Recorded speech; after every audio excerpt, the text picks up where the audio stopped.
We're going to have a few minutes of remark by Dr. Moreno, who was a panel member of the first Vulnerable Patient Symposium, and we had discussion on this concept of risk factors versus risk markers. If Pedro remember, we were talking about what do we do for detection of hypertension. We know how many risk factors contribute to hypertension. Are we measuring endothelin? Are we measuring plasma-renin activity? Are we measuring angiotensin in these patients? No, we're not. We're just measuring a simple cough-based marker of a systemic disease. Blood pressure is not the disease of the right arm. We have found a biomarker, an easy, inexpensive one, and I'm sure if you put that in the model, Dr. Taylor will tell you that model will be successfully cost-effective. We are looking for something like that for the bottom of our pyramid in order to cost-effectively start a screening, and that is the beginning. Pedro, I'd like for you to give us a few minutes of your comment. We'll be very brief. Go ahead. Very impressed with the comments done tonight, and honestly, I'm not a cost-effectiveness person. I'm a clinician, and I do interventions. I'm focused on secondary prevention, which I'm more concerned about, actually, because the primary prevention, even though we have patients that occasionally are referred to us to do primary prevention, it's in the field of healthcare at a very bottom line, and probably not even physicians, general practitioners maybe. So I see this problem more on the education and sending the message for the traditional approach to good medicine initially. On the secondary prevention is a different story, and we already heard about it specifically with the cath lab techniques and all those. So to be honest with you, I still see the field a little bit confusing regarding the magic holy grail, test that will identify the patients that will end up with having an event. No, I don't think that I can really talk of the cost effectiveness here, because what I do is I fantasize, and I just dream and I sell dreams. We've been working on various nuclear strategies which try and identify the vulnerable plaque, and I believe that obviously the inflammatory markers, they do go a long way, the biomarkers go a long way, but eventually the identification of a vulnerable plaque is something which cannot be ruled out. And one really needs to look at a vulnerable plaque. And our belief is that one can really look at the macrophages in the plaque if we have these properly designed targeting strategies. We can look at the macrophages which are undergoing cell death, and once they are undergoing cell death, they are likely to make the plaque vulnerable, because it is likely that they release the metalloproteinases. So we can identify macrophages, we can identify the cell death or the apoptosis, and one can also non-invasively try and identify the release of metalloproteinases, which eventually could lead to the vulnerability of a plaque. Thank you. Thank you. I'm going to have ask Dr. Berman to take a few minutes of comment, and then I'm going to go back to Dr. Shaw for a conclusion. Well, thanks for the opportunity to say a few words. It's been a very interesting symposium. I completely endorse the concept of eradicating heart attacks. I think the Association for the Eradication of Heart Attacks is an excellent association for us all to become involved in. Looking at the evening, I agree with most of the speakers. I'm fortunate to be in a position of running a cardiac imaging section where we do EBCT, and we do nuclear testing, and we do PET, and we do CT, angio, and we do MRI. And in looking at that spectrum, my view of the pyramid coincides with much of what was said. I would I would point out that I think at the present time when we look at costs, that maybe we have to be careful about how far we stretch that lower limit of the intermediate risk group that might need testing. We noticed earlier Dr. Brownwald and Dr. Fuster both used a 0.5% per year limit, which is even lower than the 0.6% that Dr. Taylor's group had came up with, but it was reluctantly they came up with it because a 10 to 20% is something that would be more reasonable when we look at the proportion of the patients who would be tested and the risk of those patients. We're probably going to have to, in view of limited funds, be aware of that kind of limitation. But I think that starting with, in the intermediate risk group, an acceptance of the value of testing is a good starting place that our society hasn't yet reached.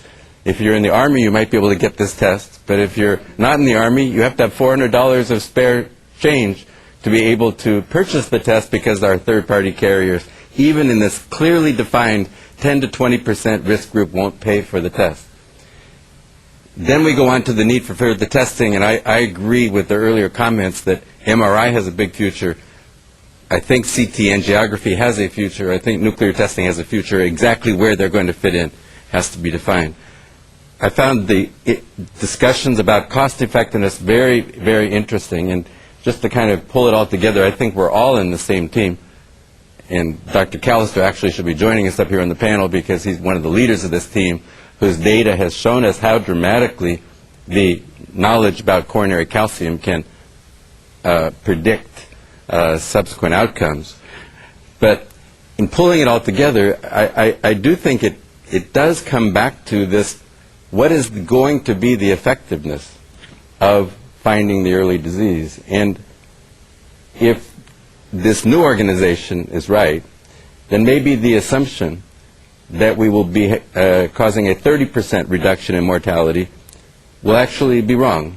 And in the future, perhaps we will be reducing that mortality by not 30, not 35, maybe 40%, maybe 50%, maybe even farther, at which time then we'll have a marked difference in these cost-effective analyses, as was so nicely pointed out by Dr. Taylor. Thank you very much.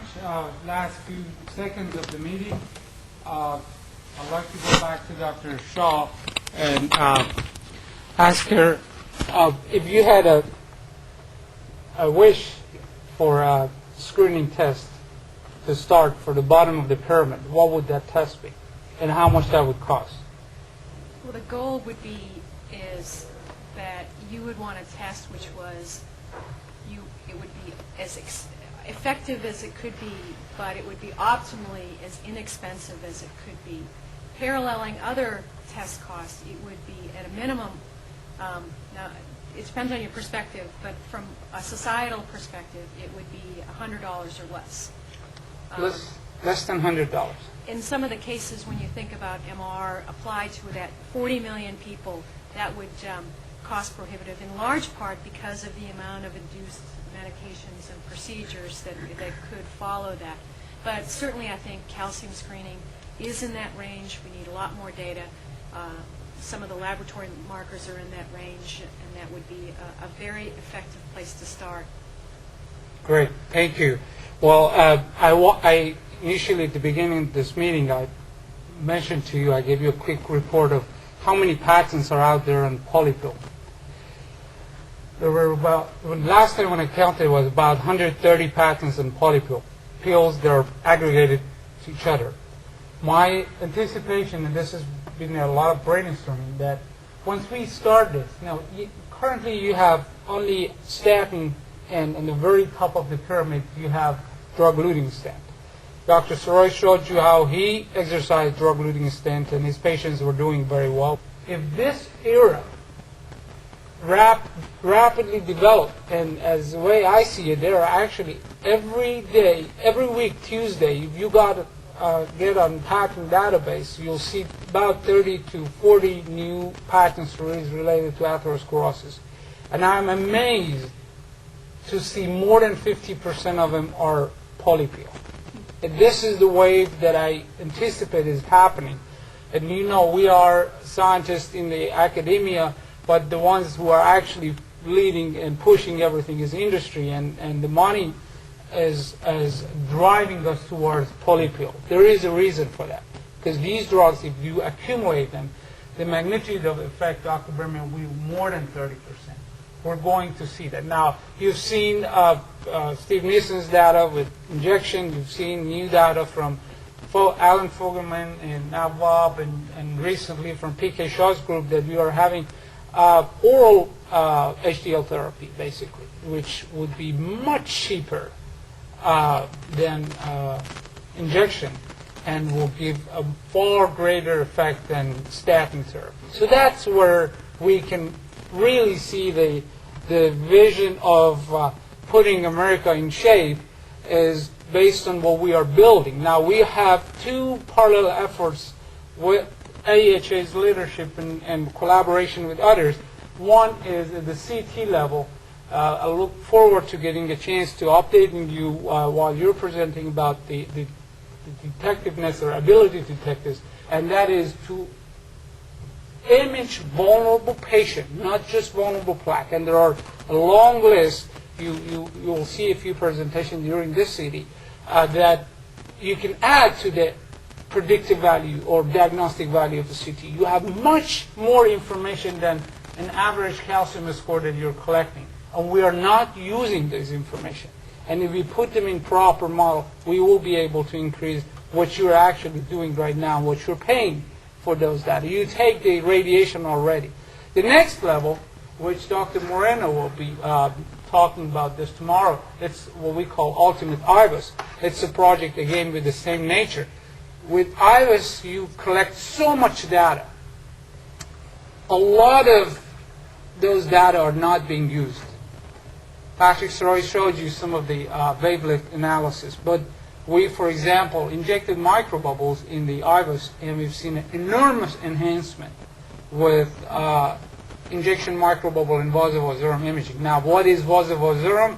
Here's the man who's going to present it the next few days, and Dr. Fuster really inspired everybody in this field that maybe vasovasorum imaging is better than macrophage imaging. So the bottom line is our already available techniques. We're not creating thermography. I put the first catheter in rabbit 5 years ago, thermal detection, and that was where my exposure to the field was.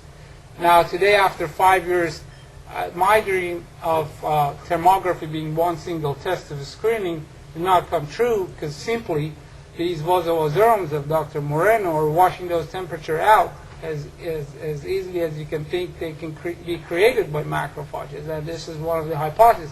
The bottom line is we have IVUS already in our hand. How can we empower it? Get more than IVUS. We're paying for it anyway. We have CT in our hand. What can we do to increase the power of CT? The bottom of the pyramid is the mystery, and I've been starting working with P.K. Shaw and hopefully soon with your group and others, that how can we find a biomarker that would be a risk marker, not a risk factor, because we know that there are so many risk factors that we're not aware of. Now, with proteomics, we might find 50 more. We will find chips that are going to be sold out everywhere, and they do all sort of proteomics. But is that really the way to go? Again, back to analogy of hypertension. I think it's not. We're going to look for the cough test. We're going to have to look for that test that would be less than $100. With that, I'd like to thank everybody that participated in this meeting, and look forward to having the next meeting at AHA, American Heart Association. Between the SHAPE committee, we'll have a small group meeting. We will invite our faculty for a trip to Houston, hopefully at a time that is not too hot, and we will be reporting that as a supplement to Circulation Journal. Thank you very much.